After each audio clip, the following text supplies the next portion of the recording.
In a blatant and desperate attempt to seem far more rational than they actually are, Christians and Muslims will often show you a list of famous scientists who believed in God, as if such minds are entirely on their side.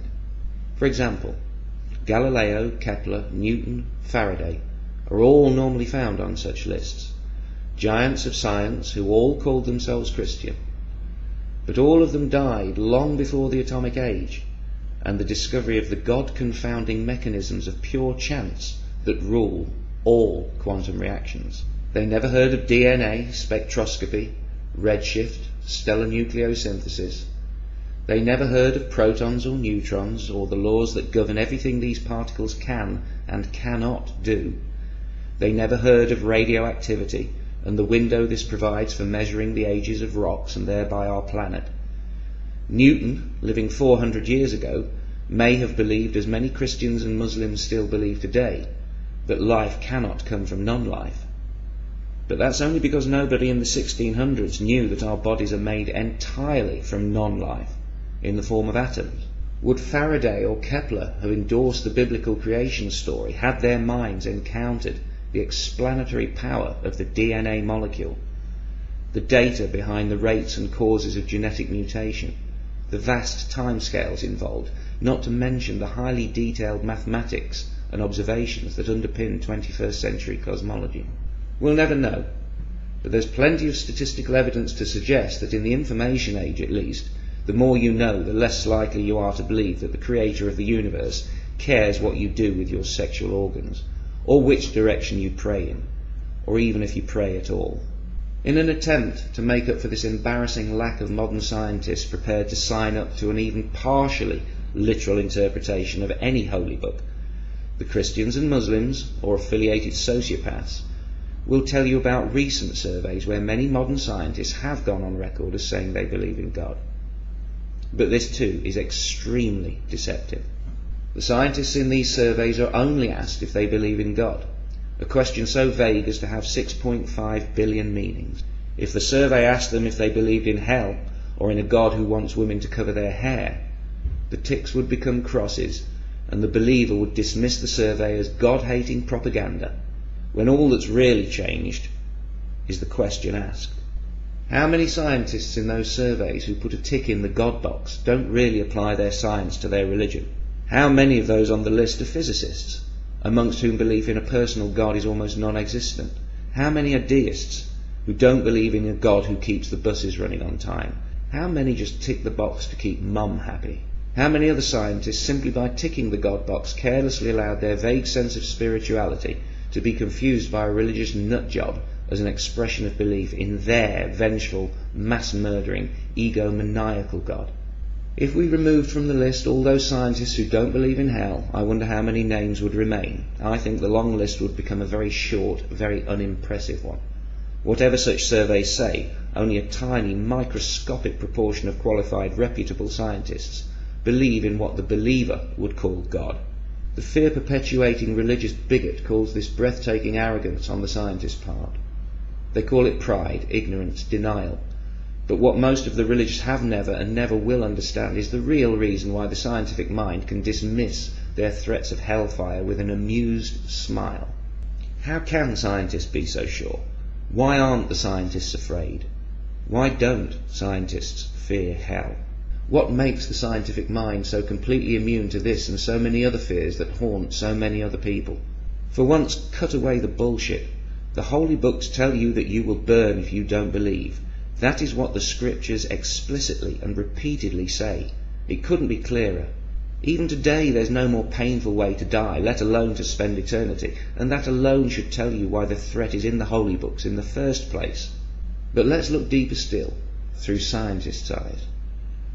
We've all been hypnotized by flames. Fire has a unique kind of magic. For most of human history, fire was magic.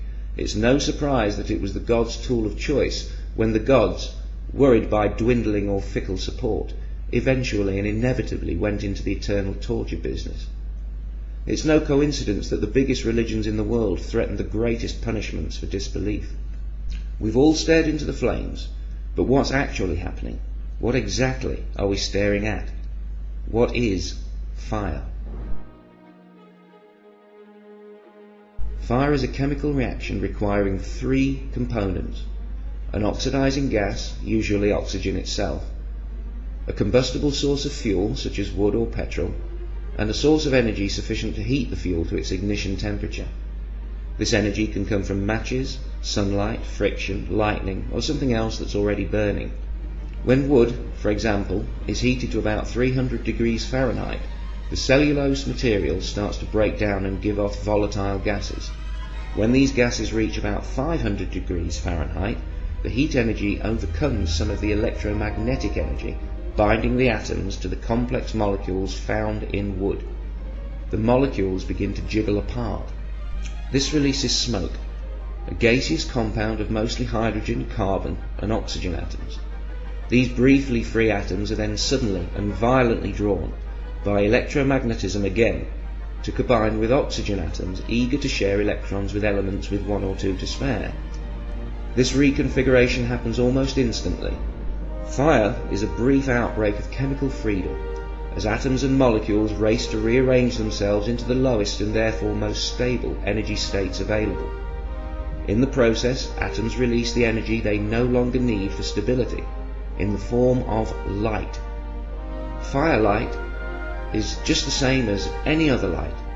Trillions upon trillions of wave-like particles called photons hitting the back of your eye. Photons are emitted by electrons as they change energy states. Each photon is a packet of electromagnetic radiation exchanged between particles like currency during quantum transactions, always precisely balancing the conservation equations of quantum mechanics. A flame is just a gas heated to the point where the atoms shake so much they spit out light. Fire is an electric phenomenon. The colour of the flame, the frequency of the wave-like photons, which is what colour is, depends on what atoms you are heating and to what temperature. The different colours within any flame are caused by uneven temperature. The hottest, or more energetic part of the flame usually glows blue, a higher frequency than the less energetic frequencies, such as orange or yellow. The heat you feel is the excited motions of the atoms in the air around you, and in your skin and flesh. Heat is simply the motion of atoms.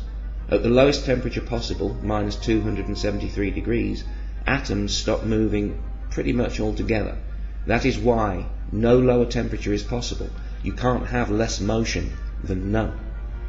In living tissue, when atoms jiggle too fast, they hit other atoms too hard, creating pressure that can damage cells, resulting in pain signals sent along nerves to your brain. If something hot burns you, some of your atoms simply jiggled too fast. Fire, or combustion, is the process of oxidization. So is rusting. In a way, when a car rusts, it is burning in super slow motion. If it weren't for the fact that we have evolved to make use of oxygen's reactivity in our biochemistry, you could say oxygen is damn dangerous stuff. That was, briefly, how a scientist sees fire. The actual understanding goes far, far deeper. But what does it all mean? It means that without atoms and other subatomic particles and laws, there can be no flame.